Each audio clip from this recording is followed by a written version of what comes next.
Hey, my name is Annette. Welcome to my channel, Every Box Matters, where I want to encourage you to pack a shoebox for Operation Christmas Child and share the love of Jesus with kids around the world. Today I am showing you how to make a little DIY notebook for your shoeboxes, and I've done these in a couple of mine, and a couple of people asked if I would show how I do them, and I'm going to do that today. But just to review, this is what it's going to be. It's a little notebook with cardstock paper, scrapbook paper, and it has a little pocket in the front, and then a copy paper in the middle here, and then a pocket in the back.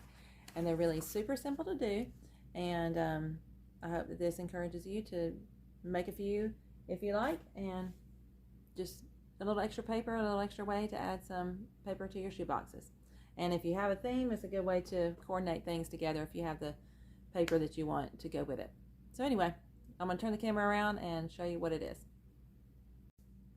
Alright, here are some that I've made already. Just showing you again. These all came from the same pack of paper. This is what I got when I was working on the cowgirl horse box, and all this paper came from a cowgirl theme pack. So that was some that I have for girls already. Here's some that I have for boys. And just some different, all from the same pack, dinosaurs and games. That looks like a flag, you know, for racing. Just some interesting patterns. Now, first thing I would do is find you a nice pack of paper. And I just want to show some real quick before I do this. This was from Ollie's. It was only, I think it says $1.99 for this pack of paper. You want to look for cardstock 12 by 12 paper, and that's what this is. So I thought those patterns would be good for boys and girls. This one was also at Ollie's, and it was $1.99.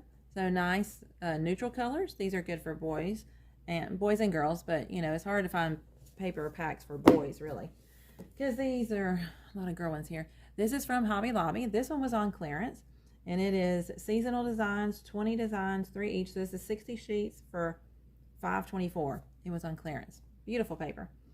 I just love it. Yes, I did use the scrapbook a lot, and so I love all this paper and the scrapbook and stuff I can do, paper crafting. This one I also found at Hobby Lobby on clearance. This one I figure would be good for boy themes, more of these neutral kind of colors, tans and blues type thing. This was down to $2.79. 20 designs, 3 each, so 60 sheets again. Beautiful paper, just lovely. And if it's too girly looking, that one can be for a girl. But if it's boyish enough, you know, I'll at least ask my son or my nephews what they think. All right, more paper for a girl packs. This is $12.99 at Hobby Lobby, but they're always on sale pretty regularly, 40% off. So half would be about $6, so it was probably about $7 or so. But 60 sheets of this, and I don't have the tape of it off yet. But as you can see, it's all very pretty paper. Good stuff for girls. It's easy to find girl paper. That would be, I would probably say 10 to 14. So here is a pack of fun sheets that I think would be good for 5 to 9s and 10 to 14s. 60 sheets again. This one was $12 minus 40%. So smiley faces, just fun, beautiful paper, all cardstock. Just giving you some ideas here what you could do. This one is at Hobby Lobby. Once again, it was just $12.99 minus 40%, 60 sheets of cardstock. Fun, happy, cheerful paper. I love it. And then this one is a pack that was actually donated to me. Basically, someone donated a bunch of scrapbook and stuff at church, and since we're collecting shoe boxes at church, I felt like it would be fun to take this and use it for these little notebooks. So this is beautiful paper. I mean, I love it. I don't know how it's going to do with a notebook like all of it, but some of these will probably work better than others because it's a certain actual pattern and everything. It might not make like a notebook, but stuff like this that's repeating, it will. So now for the supplies. Here's some paper that I'm going to demonstrate with one of these. This is what's left from my cowgirl pack, and I'll just do one of these in a minute. Now, you don't have to use this. This is called a scoring board, multi-purpose scoring board. And this is what I use. It has grooves in it so that when you're going to crease some paper, you can just use that groove to crease your paper. So I'm going to use that, but you don't have to. You could just mark what you need. I'm going to use tape runners to make the pockets. I have the glue dot runner, or I've used the regular permanent glue stick. These you can get these at Walmart in the craft section or Hobby Lobby. This I use for pressing creases to make it tighter creases. This one I have, and then this board actually came with one in the back. And I think I got this scoring board. I really don't know where.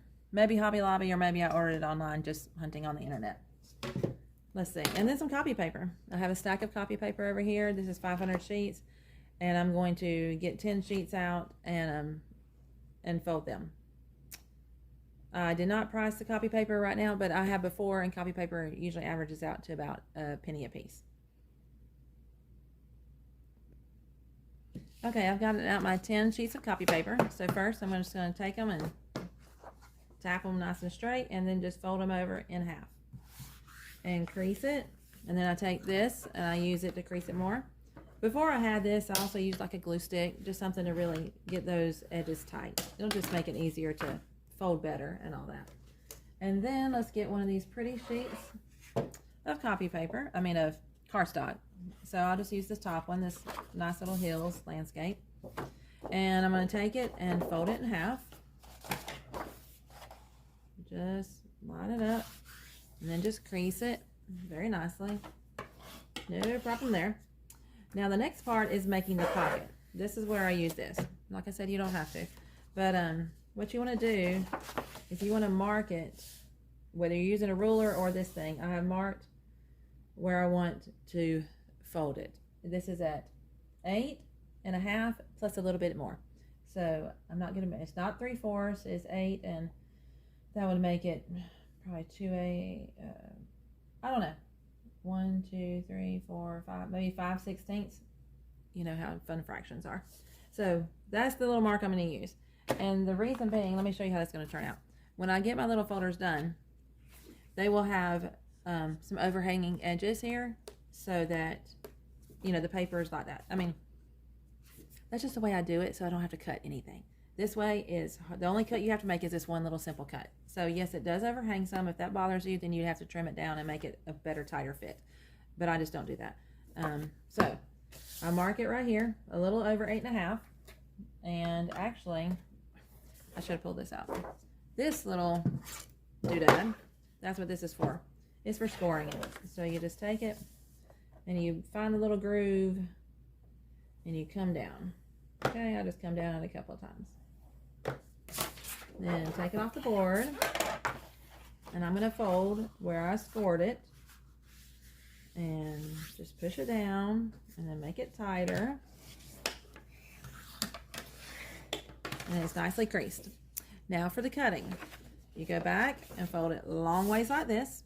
So this is your fold. This is the crease. And you're going to take a pair of scissors that I did not get yet. Let me go grab some. So now that I have my scissors, we're going to come up to where the folded side is and where we scored it, where we did it, where we bent the pocket part, and go cut it at an angle, just like that. So when you open up your paper, it looks like this. See? And those two places will make your pocket. So then you get your glue runner, whatever you have, tape, and put your tape down there, fold it up, crease it, put your tape down this edge, fold it, mash it, crease it, and now you have a folder with two pockets. And that is fine and dandy if you just want to send a little pocket folder. But I like to include the paper because paper is scarce in other countries. So I take my little sheets, my 10 sheets, and it does fit just exactly. The top and bottom don't have a lot of room for margin here, but that's okay because you can feel it. Then I do have this stapler. I do like this one better than just a regular stapler. It has the nice little groove. Can you see it here? How fun this is. It's an arched stapler, and it's made for books and folders and binding, whatever. So you can set your little folded paper right here, and I just come in, I just feel underneath the stapler and come in 1/4 of an inch or so, mash it, and then come down here and mash it there and staple it, and it gets it right on the spine. It's beautiful. And there they are. And now you have a folder. And now I have a folder for a girl, and you can go and put the stickers in it if you want, or something else, or any note that you want to put in there. And then you can just have some pretty folders. I usually will get the copy paper and fold up a bunch of copy paper, and then fold up a bunch of these, and then put them all together, you know, kind of like a little assembly line. But I hope that helps you get some ideas of what you can do to make your box more personal, and an easy way to get some paper in your folders in your boxes by making a little folder with a pocket. And like I said, I really like doing this because I didn't have to cut anymore. I was doing, if you look way back in my videos, I have one where I didn't do pockets, and I just did this, and I had to cut more of the paper off. So this way you don't have to cut off your cardstock. You can use it to make a pocket. So anyway, that's my video for today. Okay, a few closing thoughts and just to review. Here's a close-up of where the mark is where I fold for the pocket. A little smidge over 8.5 inches. And that is why you have a tighter fit at the top and the bottom of the paper, because you're only folding it up at 8.5. If you did it exactly at 8.5, I don't think this would fold very well because you'd run out of room. So that's a little smidge over. Yeah, and so the reason we have the margin on the side is because we didn't cut it off the other way. Anyhow. Oh, and also I messed up on my DIY, do it yourself. This is a do it yourself notebook. DIY, not DYI. So anyhow, just a little correction there before I tell you that I hope you're having fun packing shoe boxes, and that this helps you get some more ideas. And remember, no matter how many boxes you pack, 1 or 100, every box matters.